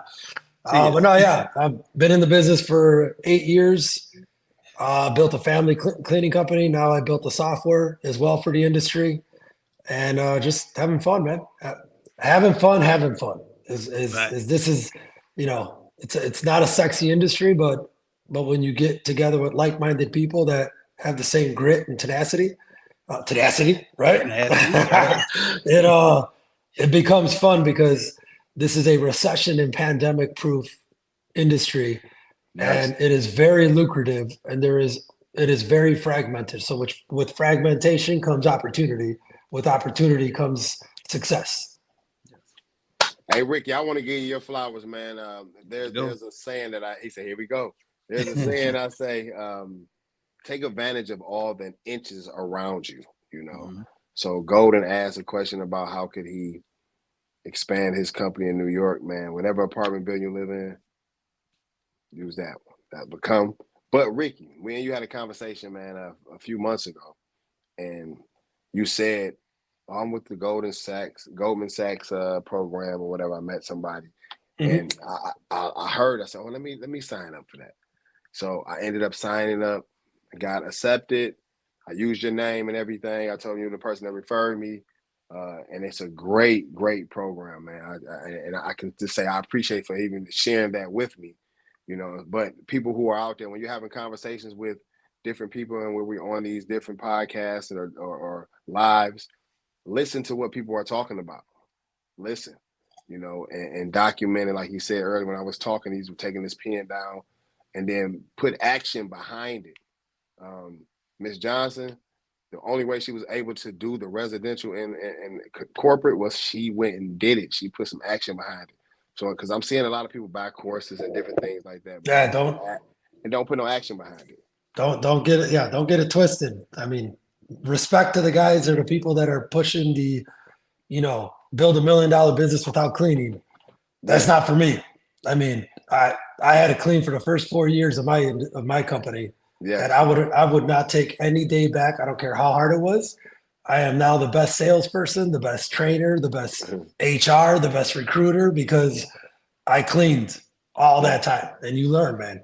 So again, no offense, but if you really want to build a business, you got to do the cleaning. If you want to have a nice little side hustle, then yeah, you could take a couple courses. Yeah, that's so refreshing to hear somebody say that, because everyone, like, there's so many other people preaching that, like, oh, build the $1 million cleaning business in 60 days without ever cleaning or ever touching a broom. And I'm like, man, like they must have figured something out that I didn't figure out. Like, I was like, I'm not going to just say that it you know, like, I'm not just going to say that it can't happen. Like, cool, I'm sure that it's very possible. No, it could happen. It could very, I'm sure that it's very, very possible, man. I was like, I'm not familiar with that process. Like, all I know is work. So that's, you know, work is what worked for me. So, you got to get to work. Man, yes. Nah. People know my saying, if you run from the work, you might as well hide from the money. You said build $1 million business without cleaning. Without working, without doing nothing. God. I lost $1 million contract in the past 3 months. I'm like, I couldn't even imagine not being able to go back out there and get something else. Oh man, cool. But yeah, though, Ricky, man, they're really helping. Goldman Sachs is really helping me out, man. So appreciate you. It's a good program, man. It's it makes you uncomfortable. Like, I was uncomfortable because I didn't know my finances during that period that I did. I did it in 17, and it really, like, you know, when you know, now I'm okay, but that moment you go around and they have you introduce yourself and you're like nervous. What do I say? How do I introduce myself? I don't feel like I belong in this room. Yeah. That was the feeling I had when the finance section came up, because I don't know my numbers like that. I didn't, you know, I thought I was top line. I was a sales guy. I thought as long as I'm selling, I'm making money. That's not the case. Like, in that course, like, they were asking me questions that I didn't have an answer to. So it made me feel real uncomfortable and like, damn, I have $1 million cleaning company and I don't know my numbers. So it was humbling but like you said, I walked in there open, ready to teach me that. Yeah. All right, y'all, I'm gonna jump back in these comments for a little bit. And listen, whenever y'all tired, let me know, because I'm gonna be tired when y'all tired. Phone with God says, at the conference will we be able to talk to each other and every one of you for advice and strategies? I watch all of you on YouTube. Absolutely. That's the whole purpose of getting in that room. I keep telling y'all, The way we do my conferences, I'm gonna tell you right now, I design it so that way can't nobody duck, can't nobody hide from it. Everybody is nice and intimate. We gonna have some drinks so everybody can be a little more open with this, what they speaking, and literally like you see Ricky, you see me, you see Tenacity, you see anybody out here. I'm telling you, just pull up on them, pull up on them. We, know what I mean, we here. That's what we're here for. To help. Literally, yes, you can ask, and a lot of times too, a lot of us would do Q&A from the stage as well, so you can ask your question that way. But I know some people introverts, they don't want to do it that way, but you'll definitely have your opportunity for sure. All right, let's see what else we got. No problem, Lauren. That's some inside now. They talking about that what you dropped earlier too. I'm pretty sure when you dropped about getting the stadiums and going on Indeed. I'm gonna go back to that last question. Is which one? This one? Yeah, that one is the best thing though, that we're all staying in the same hotel. Yes. That's really the biggest plus out of this whole weekend, that we're all in the same hotel. And it's a nice hotel too. Great hotel. And guess what? We all got to catch the elevator to come down at some time. So you're going to see Ricky in the lobby. You're going to see me on the elevator. And fam, I am my mother's son. I most definitely am approachable. I'm a human being, and I want to share this information I have, man. So long as you're at that conference, pull up on us, like you say. Literally, yeah, bro. Definitely don't feel like you can't come up to me. I can't wait to talk to everybody. I'm overly excited to talk to everybody. So yeah, definitely come up to me if you see me. It's funny you said the elevator part though, because it's like I had a lot of those moments last year, and it was like, hey, Mr. Simmons, because you can't tell, like, are they here for this or are they here for something else at the hotel? Like, you don't never know. So it's like, oh shit, what shit was good? And so we ride down the elevator talking then. But yeah, absolutely. No, yeah, and I would say, AJ, like, I mean, you said it too earlier, Mario, is everybody should know who's on this panel here. Everybody should look up the speakers to know, like, that's one thing even to this day I still do. I was at Puerto Rico for the BSCI CEO conference, and I make it a habit. Like, I got my notes who I want to meet, right? The CEO of ABM was there, the CEO of Harvard Maintenance, the CEO of Sodexo, the CEO of GDI. These are billion-dollar cleaning companies all in one room. And I had no shame in my game. I walk right up. Hey, Scott, how you doing? Hey, man, I'd love to get you on my podcast. This guy's like, I'm not a celebrity. Like, I'm the CEO of ABM. It's a cleaning company. I'm like, no, I know, but dude, you guys have an $8 billion cleaning company. I want to talk to you. So like, you're my celebrity right now. Like, but again, he laughed because he's like, we're friends on LinkedIn. I'm like, I know. I sent you a message. You didn't respond. He's like, dude, I don't respond to many messages. He's like, I'm old school. I'm an email guy. So it was funny. He showed me. He's like, look at 1,800 unread messages. He's like, I'm not tech savvy. I don't go to LinkedIn like that. So something for you guys to know out there too. Like, some of us may not answer on LinkedIn, but then try Instagram. Or if Instagram doesn't work, maybe try Facebook. Like, some people use different channels here, and we're not very active. Like TikTok, shit. You won't find me on TikTok. I got like 3 followers. I think I made 1 post. I got to get on TikTok though. I know. I see you laughing. I see you laughing at me. I know. No, I'm glad you said that too, because you helping me look more like a good human being, because I know a lot of people hit me. I definitely don't look at LinkedIn, but I look at Instagram.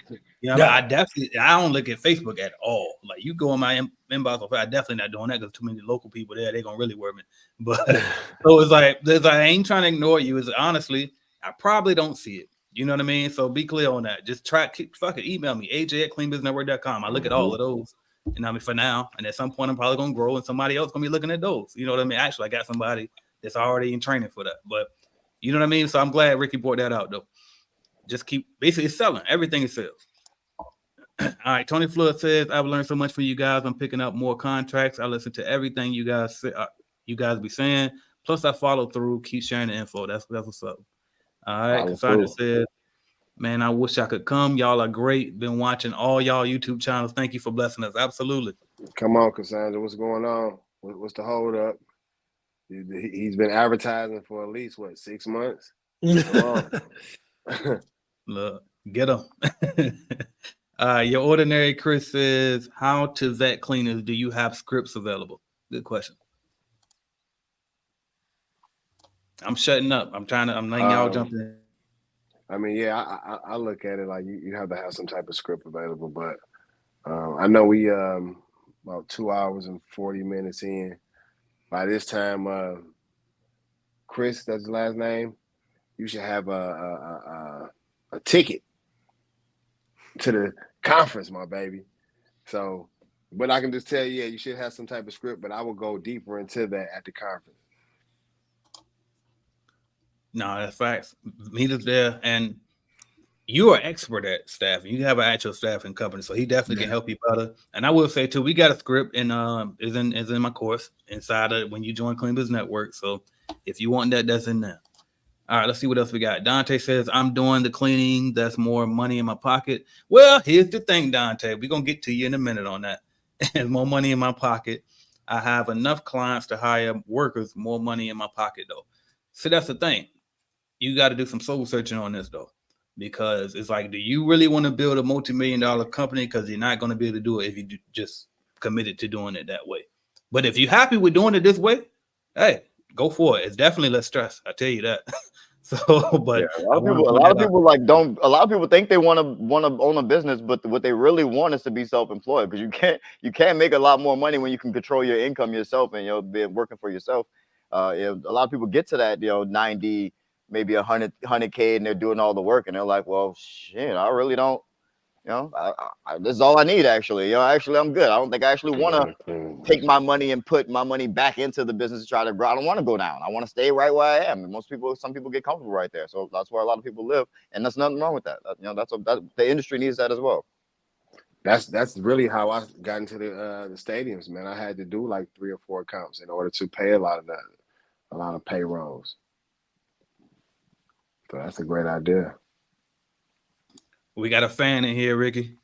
Shout out Miss Karen checking in. She said, hey, Ricky. All right. Karen Denton.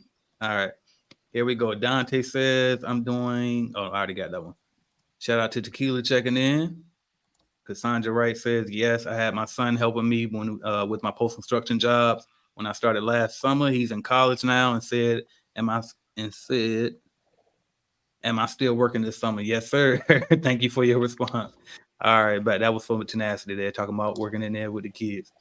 Angelica Elwell says, I feel like being in the field cleaning is where I learned the most. Experience and also listening to you guys all day. Facts, literally. And that's where I thought a lot of my best ideas too. Facts. You in there documenting for hours, I mean, and you got them headphones on and you thinking all type of good stuff. So that's facts right there. That's hard. Like I really can't stress how much that's where I built my business. It's to the hum of that vacuum underneath my headphones and whatever podcast I'm listening to. Like that's where my business was built. Was those taking in the knowledge from all the great people who put out content. All of you guys who put out podcasts and videos that I get to watch and listen to while I'm just running through my cleaning task. Like that time is invaluable. Those are hours that you're putting in. Those hours that you're putting into improving yourself. And that goes a long way.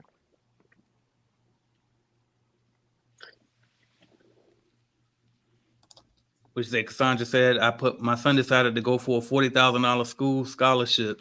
Helps still pay $5,000 a semester. Was hoping I got my tax money back in time. Hey, I respect that. That, Miss Wright. Yeah. I respect that. Well, we all been through it. Shit. Oh yeah. All right, y'all. Well, we out of questions. Hey, but listen, Ricky, man? I got a quick question for Ricky. Yeah. Come on, man. Bring the podcast up to Vegas, and we can do. Oh, that's nice. Drinking with it. We can do it there. I got my whole crew coming because I'm going to San Jose that Sunday because we're doing a cleaning and cocktails in San Jose. So I'm going to book the hotel. I'm going to book the venue. That Monday, Tuesday, I'll be in Vegas for the Encapsulooza cleaning conference. So that one is more floor services. It's a guy named Damon Williams is putting that together. Okay. And then I'm going to you guys, but I'm bringing Jesus. I'm bringing the camera, the crew. I'm going to have some fun with all of you, getting some snippets. And we don't got to do a full blown episodes there. I want to get snippets so I can also share and help AJ with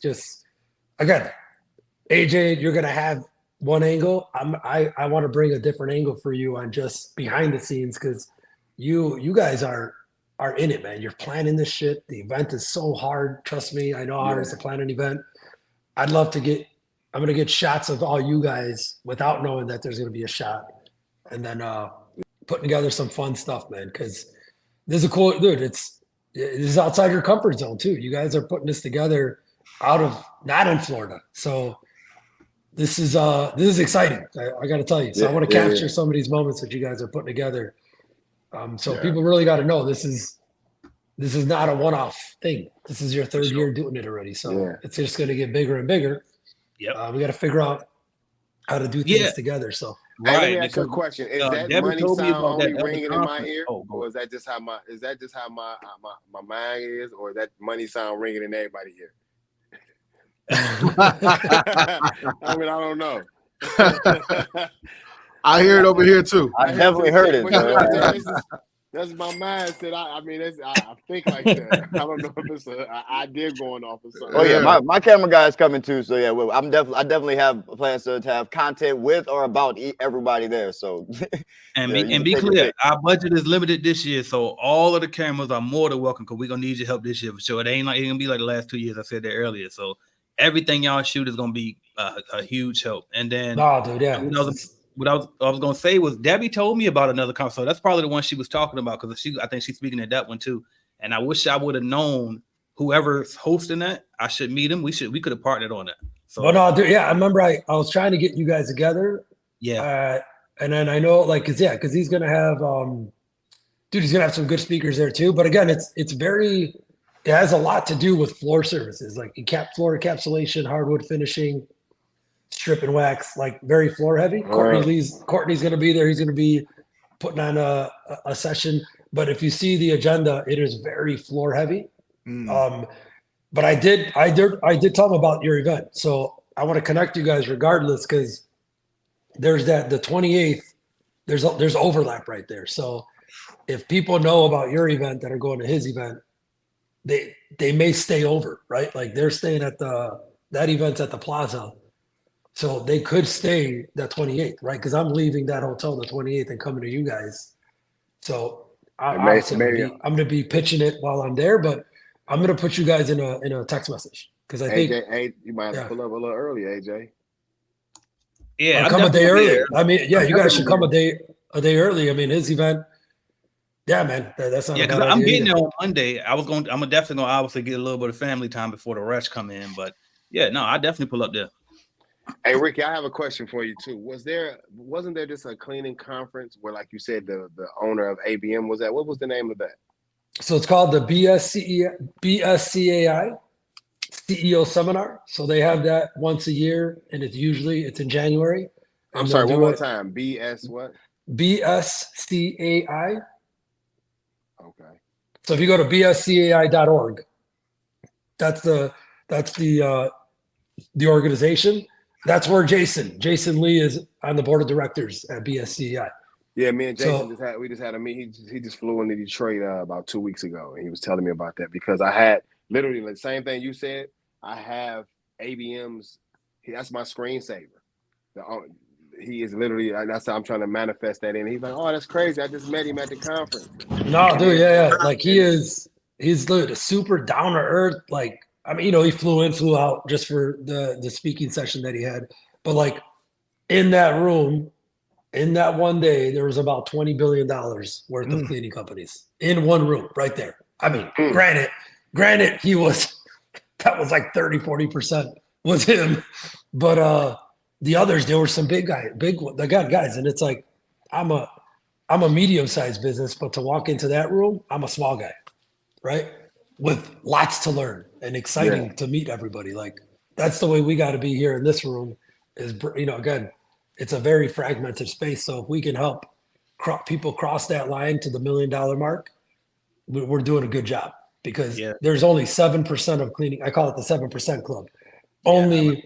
There's only 7% of 1 million cleaning companies that make it past 1 million in revenue. Like let that sit in where the top 1%, you could be a $20 million cleaning company and then a $2 billion cleaning company, and you're still in the same percentage. That boggles my mind. That's how hard this industry is, though. Like, shit's not easy, man. Like, that's why I get rich quick. This ain't the place. Stay in it. Stay in it for 10 plus years. You're gonna build some generational wealth, man. That's for sure. Look, and be clear. If you talking business, that's pretty much across the board. I don't care what industry you think you're gonna go out. That's why I kept trying so bad when I was out there cleaning these buildings and I'm listening to these podcasts about how to get this internet money, because I thought it was gonna be easier over here. It's the same shit. You got either you know how to business, you can build a business or you can't. You can manage people or you can't. You're gonna level up as a person or you're not. Like, it's all the same stuff. I promise you that. Definitely. I see you back, Caroline. If you want to hit that unmute button, go and jump in. We ain't got no questions. We just vibing now. Oh no, hey everybody, nice to see everyone. Sorry I had to hop off before. Man, I'm just excited. Just got my car rental booked for the show. If you guys need a car, Avis is like very, very inexpensive. I think we just rented a car for like $100 for like 5 days. So. Dang. So did you get a minivan? Did you get a minivan so you could pick me up? Yeah, I got. Listen, if I gotta pick up Ricky, I gotta have to get like something much nicer, Uber Black. Look, you know I got the whole squad with me, so I'm gonna need that space. Look, have to get some Uber Blacks. Yeah. Nah, man, I'm excited to see everybody though in Vegas. Shoot. Yeah, me too. Kind of frustrated. See, my whole plan was to go and watch the Lions win the Super Bowl and stay over. But dude, they did good though, man. You should be proud. The Lions, man. Oh man, yeah. They did amazing. Let's leave football out of this because that get me out of character, man. That get me out of character. Amazing, man. Just hopefully we can keep everything together, because you know with success comes the NFL gets to pull it, and they're trying to pull that offensive coordinator and different things, but try to bring him over to the Bears. Try to bring him to the Bears. That's what we need. Fuck. Yeah, he hopefully he stays, man. But yeah, that winning even changed the whole mindset in Detroit. Like, Detroit is just on a totally different level. This is like the lowest violence we had since 1960. It's just really like affected really everything in a positive way, rather. Yeah. I'll be honest, man. Like, we wasn't going. There was no. Everybody came to us, but we wasn't going. So once I knew that I was going for the Ravens, and then I was looking at the Lions. I wanted y'all to. I got a cousin that played for the Lions way back in the day. What's his name? Lim Barney. It was a corner. Lim Barney. Yeah, and then I'm a distant relative with Walter Payton too, somewhere in my dad's side. Yeah. Okay. Yeah. So I was definitely rooting for you guys, man. Yeah, man. They little Dallas, but we had it, man. We just got Dan Campbell got to go for the 3. Stop being so arrogant, man. Yeah. Nah, man. But that's what's crazy is, like, I think he fed into them knowing that he would go for the touchdown, like, and he let the commentators win by that point, right? Because they were saying that all game, like, watch, this is going to come down to him going for 7 instead of 3, and look what happened. That's what happened. Then they stopped running the ball, man. But I can go on and on. No, don't get me started. I'm a 49ers fan, so I was like, I'm the biggest 49ers fan. That was devastating. Devastating. If I open my mouth, it's not gonna stop. So no. He said no, I mean, don't get me wrong. Patrick Mahomes hurting right now. Patrick Mahomes is a beast. Don't get me wrong. That man is incredible. Yeah, you got to give him. You could see the difference in that overtime. The difference you don't between give Mahomes like that the ball late in the game. And you just don't give him the ball. Oh man, because dude, Purdy is great. He's a great quarterback, but like, he's a young kid just doing what you're supposed to do versus like Mahomes does what you're like. He's like, fuck it, I'm doing me. Yeah, Purdy is not making mistakes. Patrick Mahomes is making things happen. Oh yeah, there you go. Big difference. Yes, sir. That's what we got to do in business. We got to take risk. Yeah, you have to. Yeah, just like a business manager or someone who grows the business. Yeah, it takes a different skill. Yeah, for sure. Definitely. Man, I can't wait to see all y'all in Vegas, man. I am pumped. Everybody's going to get so much value. I'm so happy for the community. The community needs this a lot. I'm so happy for everyone who's going to be there. Everyone's going to benefit so much from it. I am personally going to benefit so much just from being around you guys and being around the rest of the community. I can't wait. All of you are such a blessing. I love all of y'all. I'm going to pop out of here. Can't wait to meet all y'all in Vegas, man.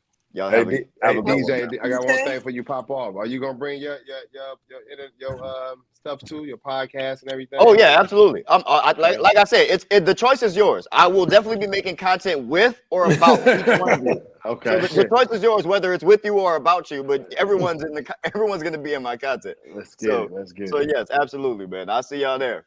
Okay. Yeah. Also, I'm about to start my Valentine's Day. I couldn't get it this week, so I been working. So we about to do, but I love y'all, man. I'll see y'all at the conference, and let's make sure we go to a bar or a cigar bar or something like we did last year, and just really let our hair down. Man. Oh, for sure, it's gonna be lit. Listen, Mila puts together the best after party. So don't do my name out there. Let's do it. But I'll see y'all at the conference.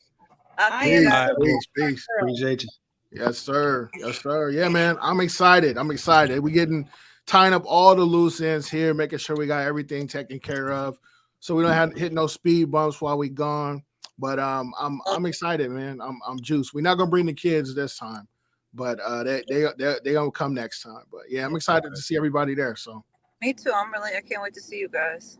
Definitely. But that's it, man. I'm about to hop off, so I'll catch y'all later. All right, y'all.